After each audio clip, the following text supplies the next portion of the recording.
राधे राधे। आप सबके हृदय में स्थित परमात्मा को प्रणाम करके आज मैं श्रीमद् भागवत महापुराण के तृतीय स्कंध के 21वां अध्याय कर्दम जी की तपस्या और भगवान का वरदान प्रारंभ करते हैं। विदुर जी ने पूछे, भगवान, स्वयंभुव मनु का वंश बड़ा आदरणीय माना गया है। उसमें मैथुन धर्म के द्वारा प्रजा की वृद्धि हुई थी। अब आप मुझे उसी की कथा सुनाइए। ब्राह्मण, आपने कहा था कि स्वयंभुव मनु के पुत्र प्रियव्रत और उत्तानपाद ने सातों द्वीप वाली पृथ्वी का धर्म पूर्वक पालन किया था तथा उनकी पुत्री, जो देवहूति नाम से विख्यात थी, कर्दम प्रजापति को ब्याही गई थी। देवहूति योग के लक्षण यमादि से संपन्न थी। उससे महायोगी कर्दम जी ने कितनी संतानें उत्पन्न किए थे, वह सब प्रसंग आप मुझे सुनाइए। मुझे उसके सुनने की बड़ी इच्छा है। इस प्रकार भगवान रुचि और ब्रह्मा जी के पुत्र दक्ष प्रजापति ने भी मनु जी की कन्याओं का पाणिग्रहण करके उनसे किस प्रकार क्या क्या संतान उत्पन्न किए थे, ये सब चरित्र मुझे सुनाइए। तब मैत्रेय जी कहते हैं, विदुर जी, जब ब्रह्मा जी ने कर्दम भगवान कर्दम को ये आज्ञा दी कि तुम संतान की उत्पत्ति करो, तो उन्होंने 10,000 वर्षों तक सरस्वती नदी के तीर पर तपस्या की है। वे एकाग्र चित्त से प्रेम पूर्वक पूजनोपचार के द्वारा शरणागत शरणागत के द्वारा शरणागत वरदायक श्री हरि की आराधना करने लगे। तब सतयुग के आरंभ में कमल नयन भगवान श्री हरि ने उनकी तपस्या से प्रसन्न हुए और प्रसन्न होकर उनको अपने शब्द ब्रह्ममय स्वरूप से मूर्तिमान होकर दर्शन दिया। भगवान की वह भव्य मूर्ति सूर्य के समान तेजोमय थी। वे गले में श्वेत कमल और कुमुद के फूलों की माला धारण किए हुए थे। मुख कमल नीली और चिकनी अलकावली से सुशोभित था। वे निर्मल वस्त्र धारण किए हुए थे। सिर पर झिलमिलाता हुआ सुवर्णमय मुकुट, कानों में जगमगाते हुए कुंडल और कर कमलों में शंख चक्र गदा आदि आयुध विराजमान थे। उनके एक हाथ में क्रीड़ा के लिए श्वेत कमल सुशोभित था। प्रभु की मधुर मुस्कान भरी चितवन चित्त को चुराए लेती थी। उनके चरण कमल गरुड़ जी के कंधों पर विराजमान थे तथा वक्षस्थल में श्री लक्ष्मी जी और कंठ में कौस्तुभ मणि सुशोभित थे। प्रभु की इस आकाश स्थित मनोहर मूर्ति का दर्शन करके कर्दम जी को बड़ा हर्ष हुआ, मानो उनकी सभी कामनाएं पूर्ण हो गई हो।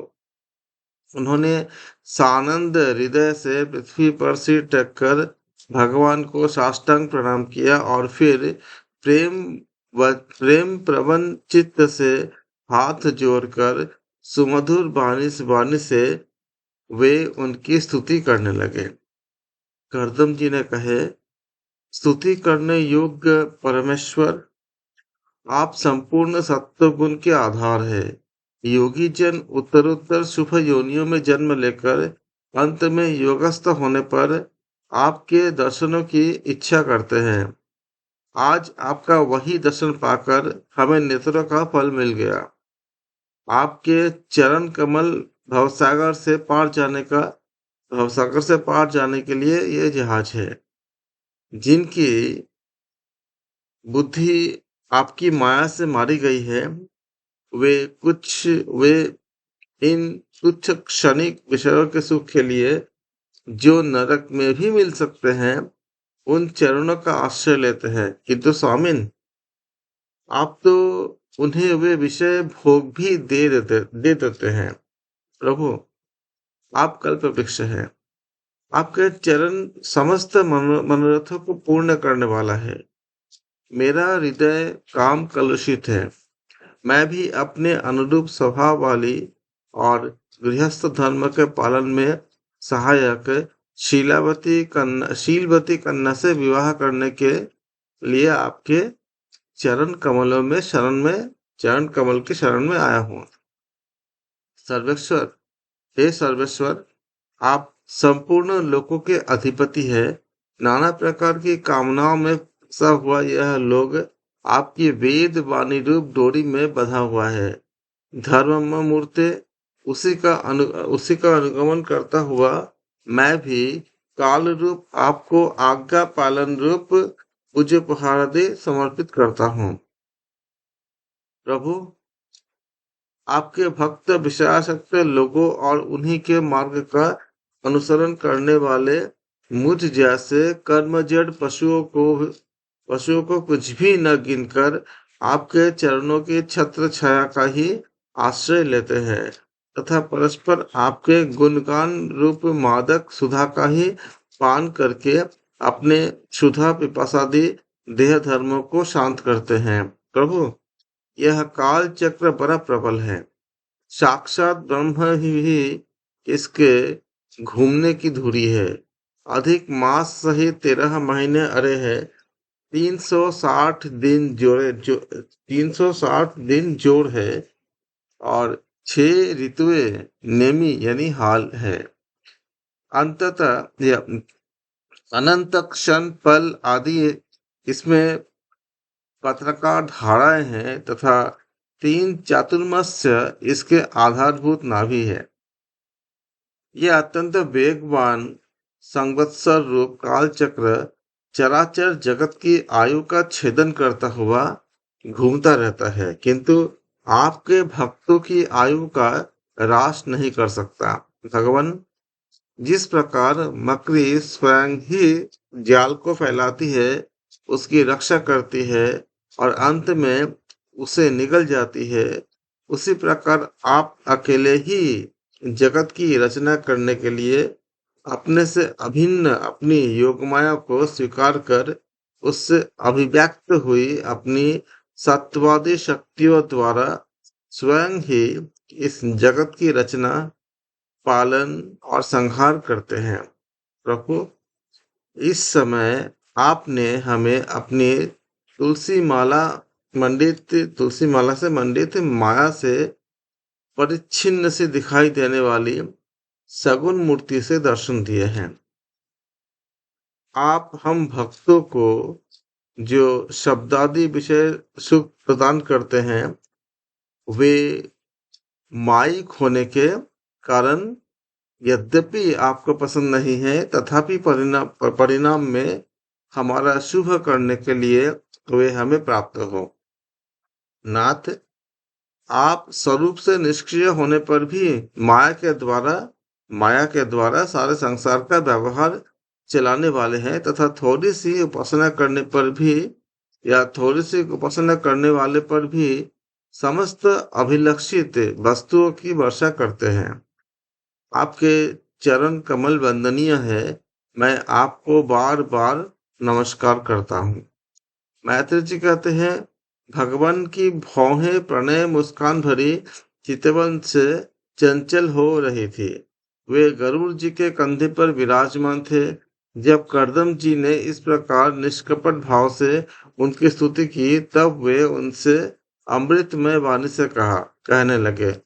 श्री भगवान ने कहा, जिसके लिए तुमने आत्म संयमादि के द्वारा मेरे आराधना किए, तुम्हारे हृदय के उस भाव को जानकर मैंने पहले से ही उसकी व्यवस्था कर दी है। प्रजापति, मेरी आराधना तो कभी भी निष्फल नहीं होती।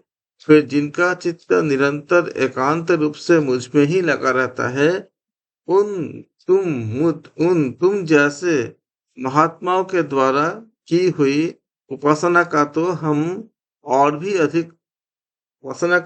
भी अधिक फल होता है।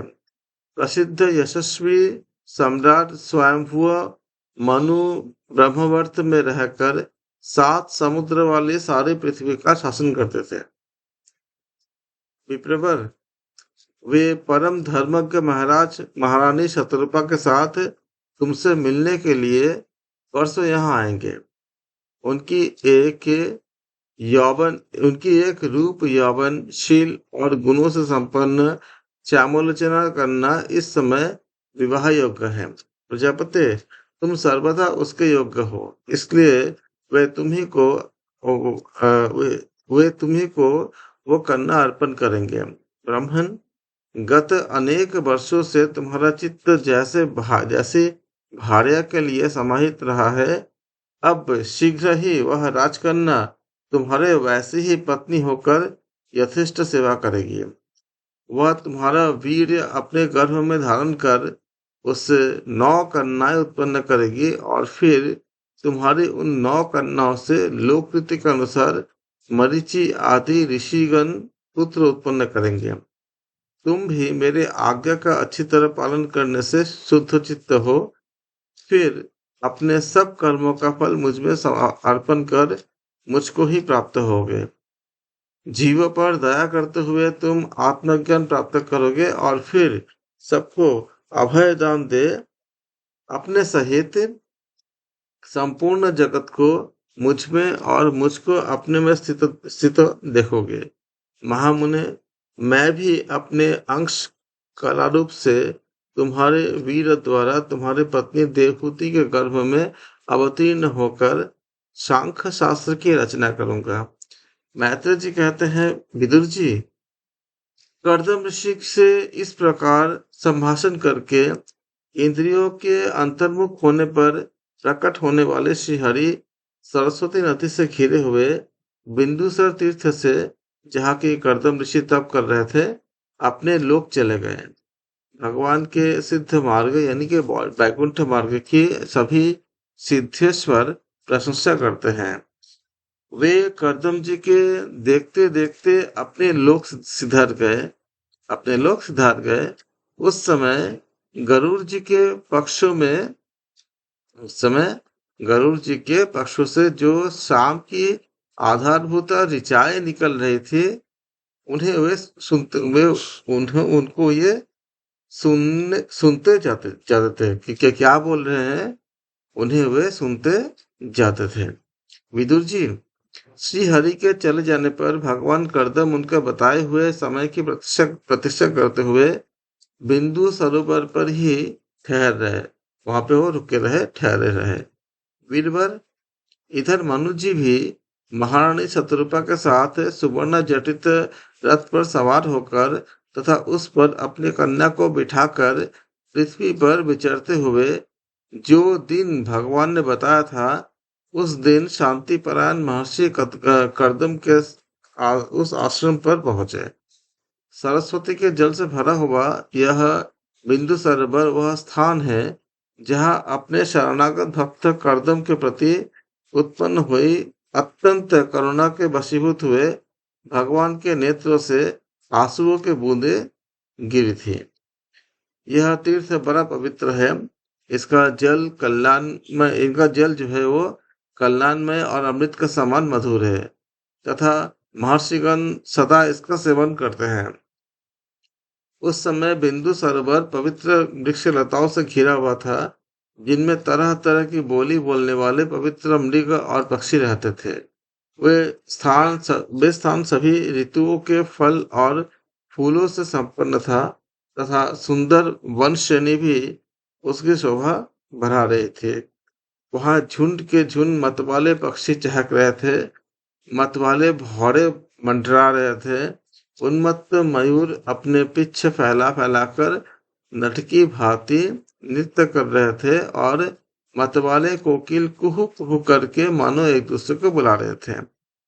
वह आश्रम कदम्ब, चंपक, अशोक, करंच, बकुल, आसन, कुंद, मंदार, पुटज और नए नए आम के वृक्षों से अलंकृत था।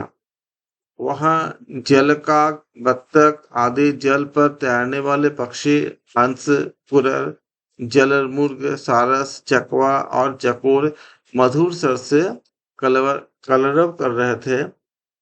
हिरण, स्वर, स्याही, नीलगाय, हाथी, लंगूर, सिंह, वानर, नेवले और कस्तूरी मृग आदि जितने पशु थे वह भी आश्रम में घिरा हुआ था। आदि राज महाराज मनु ने उस उत्तम तीर्थ में कन्या के सहित पहुंचकर देखा कि मुनिवर कर्दम अग्निहोत्र से निवृत्त होकर बैठे हुए थे।